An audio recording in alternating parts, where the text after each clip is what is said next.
dioxina, né, que é uma substância, é um contaminante ambiental em que pode provocar essa alteração genética e, consequentemente, ter o desenvolvimento, a piora da endometriose.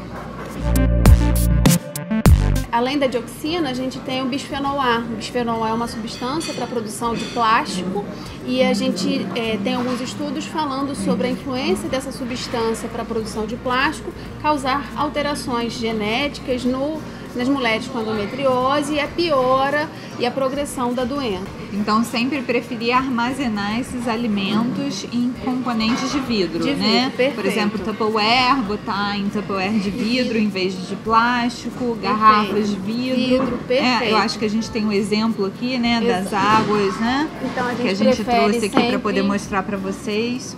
Preferir as águas, principalmente em casa, né, quando estiver em casa, preferir armazenar água em garrafa de vidro do que de plástico, por causa do bisfenol A. Algumas garrafas de plástico hoje em dia estão sendo feitas sem o bisfenol A, porém a maioria ainda é composta, é feita, produzida pelo bisfenol A. Eu acho que assim, a gente pode dar um exemplo até, porque a gente vê isso muito, quem já tem filhos, né, se preocupa já muito com isso, porque a maior parte das mamadeiras de boa qualidade já se preocupa em produzir garrafas de plástico de mamadeira sem o bisfenol, né? Perfeito.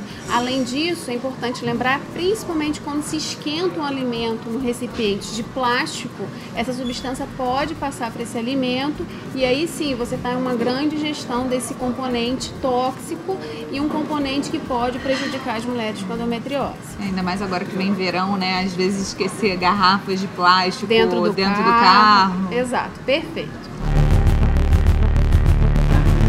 Então, Lilian, além das frutas e dos vegetais, a gente tem um ponto muito importante de se falar que é sobre as carnes, né? Principalmente a carne vermelha, porque ela tem uma questão relacionada a ter maior teor de ômega 6, que é um potente pró-inflamatório, nutriente que piora o processo inflamatório, além de ser de difícil digestão. E aí a gente acaba levando a maior processo inflamatório que causa dor, desconforto na mulher com endometriose, e a digestão dificultada também causa desconforto na mulher com endometriose. Então é importante a gente frisar, é importante lembrar que preferir carnes brancas, então o peixe, o frango, de preferência orgânicos, como a gente comentou, né? Além da questão dos pesticidas, tem a questão dos hormônios. Utilizar ovos e até mesmo proteínas vegetais, como o grão de bico, a ervilha, a quinoa, o amaranto, que são ótimas fontes de proteína e a mulher com endometriose pode utilizar no seu dia a dia.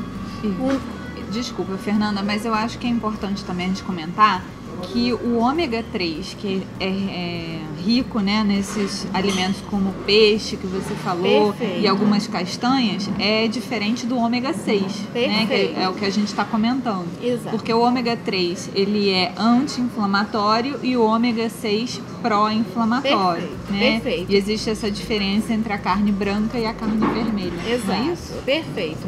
O ômega 3 é um outro nutriente muito importante para as mulheres com endometriose, né? Ele regula o processo inflamatório para diminuir. Então, os peixes, como exemplo o atum, a sardinha, além da chia e da linhaça, que são fontes de fibra, que são importantes também para a função intestinal, mas são fontes de ômega 3 que vão regular o processo inflamatório para diminuir e, consequentemente, você tem uma melhora de sintoma, de dor, de desconforto dessa mulher com endometriose.